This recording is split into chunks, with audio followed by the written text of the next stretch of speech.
E o presidente Lula pretende relançar o programa Minha Casa Minha Vida com obras concluídas pelo governo Jair Bolsonaro. O Executivo Federal estuda realizar um evento para entregar 240 unidades habitacionais na cidade de Santo Amaro, no Recôncavo Baiano, na próxima terça-feira. As obras foram contratadas ainda na gestão de Dilma Rousseff e concluídas por Bolsonaro. Na próxima semana, Lula também quer realizar atos de inauguração em São Paulo, Maranhão, Minas Gerais e Goiás. Todas as obras foram executadas ao longo das gestões Dilma Rousseff, Michel Temer e Bolsonaro. Durante a campanha, o petista criticou diversas vezes o ex-presidente por concluir obras e não iniciar novos projetos. O caso mais famoso foi a transposição do Rio São Francisco, que a gestão Bolsonaro entregou, mas virou alvo de briga na campanha entre o PT e o PL. Você, Mota?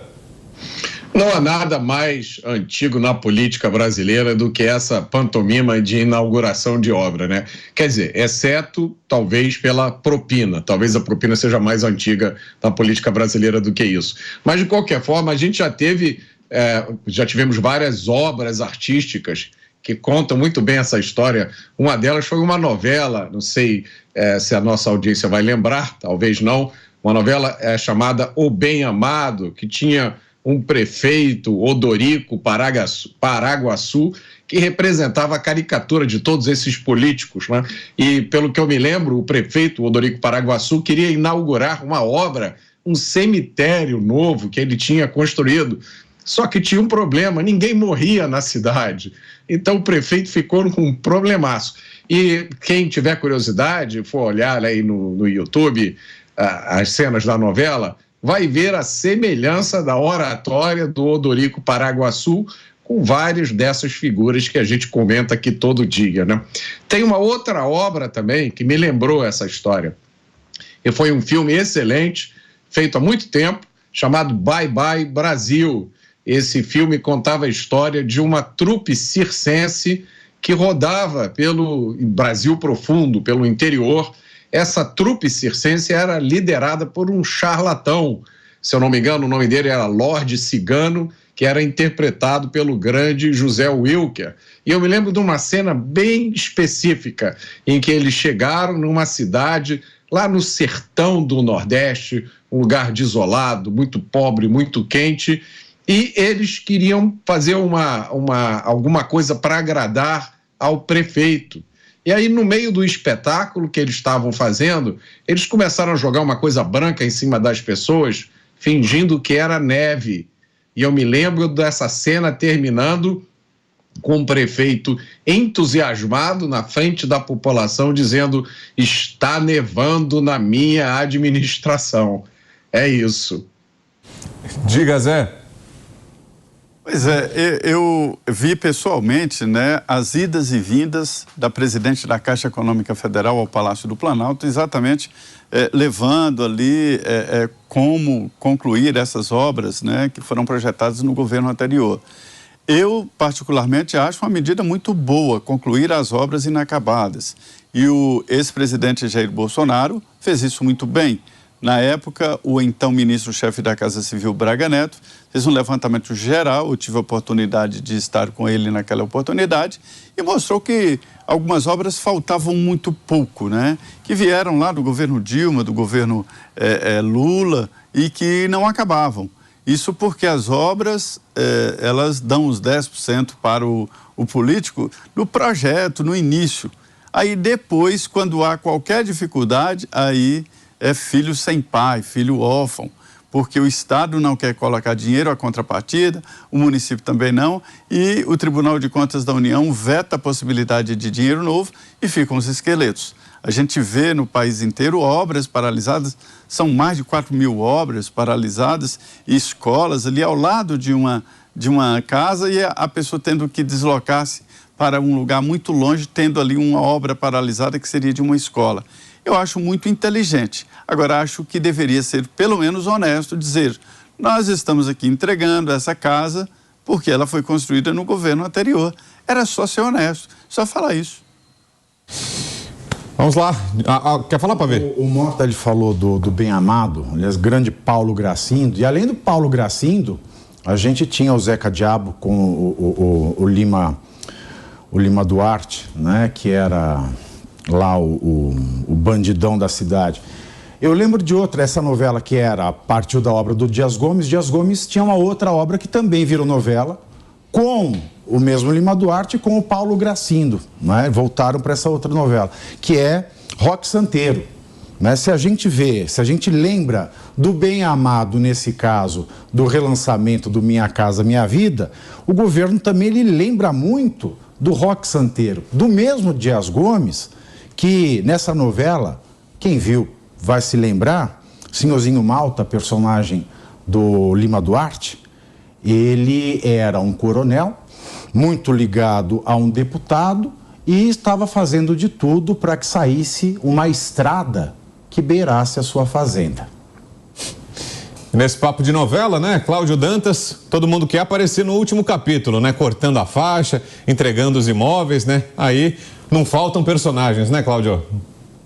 É bastante comum.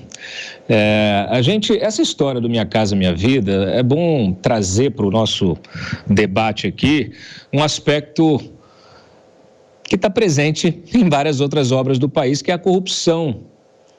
Eu me lembro de levantamentos aí, em pleno governo Dilma, mais de 300 inquéritos apurando fraudes do Minha Casa Minha Vida.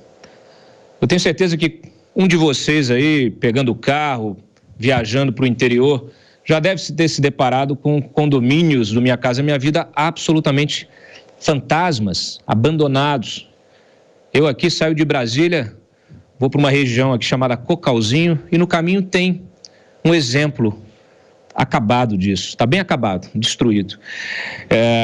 Casas que são construídas muitas vezes em lotes que são desapropriados, antes eles são negociados pelos políticos envolvidos na negociata, que recebem uma bolada para liberar esta propriedade. Esses terrenos, às vezes, eles são afastados da cidade, dos centros urbanos, e não tem transporte público. Imagina como é que a criança que vai morar naquele lugar vai para a escola se não tem, você tem que andar 100 quilômetros para chegar na primeira escola, na primeira cidade. Então, acaba sendo mais uma torneira para escoar propina, para escoar dinheiro, para escoar recursos públicos. Infelizmente, o Minha Casa Minha Vida se tornou mais um exemplo de corrupção no país. Não há muito o que dizer.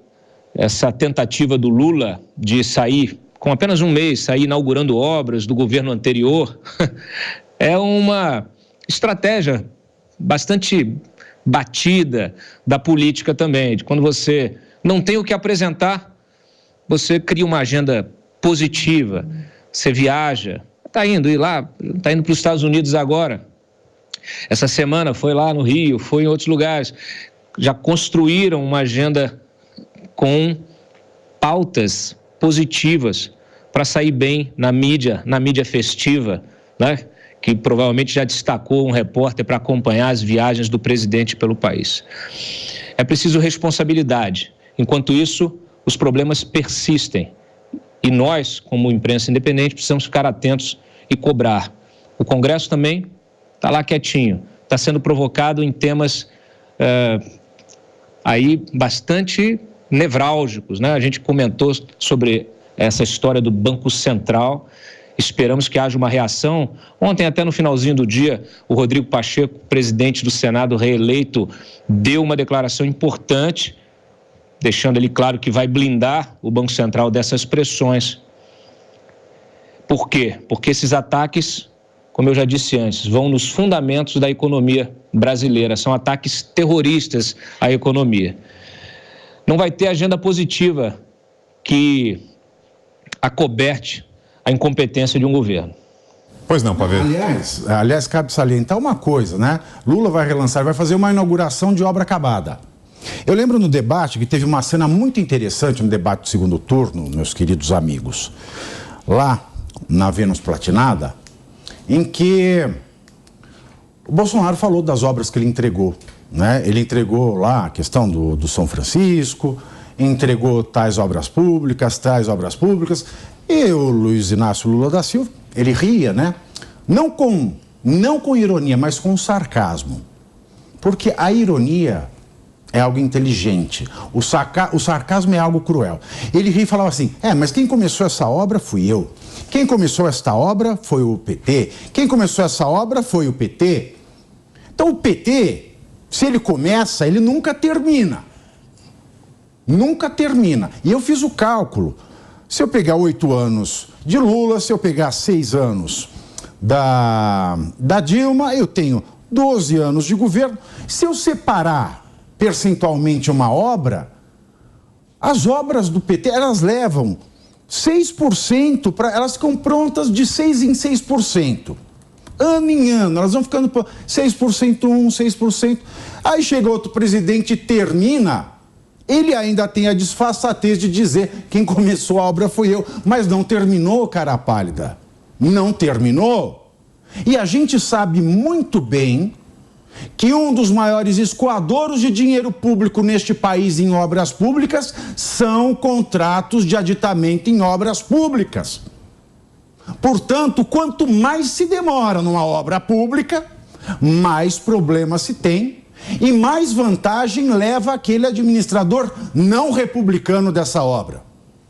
Ele começa muitas obras, não termina nenhuma, inaugura as dos outros e ainda critica aqueles que deram fim naquelas obras que ele começa e nunca termina.